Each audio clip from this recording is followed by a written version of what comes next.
کر دے بیٹھے نبی پاک علیہ السلام کا زمانہ ہے. ایک روایت مفہوم عمدۃ القاری دے میں پڑھیا سی کہ فجر تو بعد دا ٹائم سی. نبی پاک علیہ السلام مسجد نبوی دے تشریف فرما نے. سرکار علیہ السلام مسجد نبوی کا پردہ چکنا دیکھا صحابہ کرام بیٹھ کے سرکار کا میلاد پہ پڑھ رہے ہیں.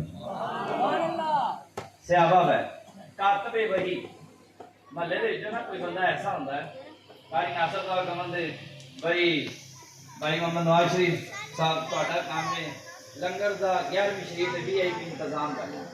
کیوں وجہ نہیں باقیاں کیوں نہیں ہے قاری صاحب بتاؤ میں دلچسپی زیادہ ہے. اچھا محلے دے کسی پتہ نہیں قاری صاحب کہہ رہے ہیں یار سپیکر خراب ہو گیا سپیکر سیٹ کر دیں وجہ نہیں ان کی دلچسپی ہو جائے.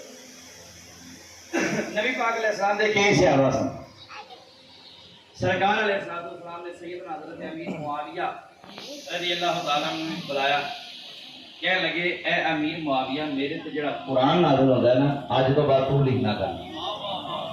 ایسے صحابی نے جڑے قرآن لکھتے تھے جڑا نازل ہوتا تھی سرکار یاد کرتے تھے جبریل علیہ السلام لے کے آتے تھے اور حضرت امیر معاویہ لکھتے تھے. آپ جب لکھتے تھے نا آپ یہ روایت کر دیں دسو کہ کیڑا چنگا بندہ ہوئے گا اور کیڑا مضبوط راوی ہوئے گا جڑا حدیث بیان کرتا ہے. سرکار علیہ السلام آئے تے ویکھیا صحابہ کرام علیہ رضوان بیٹھے تے نبی پاک علیہ السلام نے ارشاد فرمایا مبارک ہوئے تواڈے واسطے تے بھائی نواز شریف واسطے قاری ناصر صاحب واسطے اہل محلہ واسطے تے جڑے آئے تھے انہاں واسطے.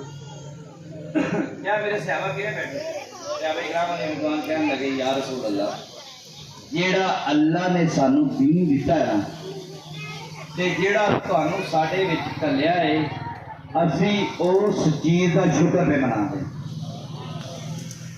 اے تواڈے آن دی خوشی تے دین ملن دی خوشی تے نبی پاک علیہ السلام نے ارشاد فرمایا میرے صحابہ میرے تواڈے تے یقین ہے کہ واقعی اسے بار بیٹھے ہو.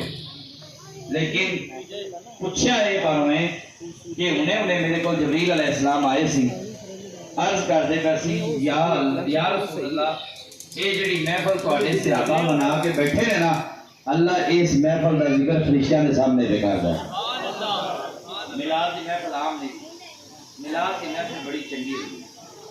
حضرت ابن جوزی علامہ صاحب پتہ بڑے نقاد سن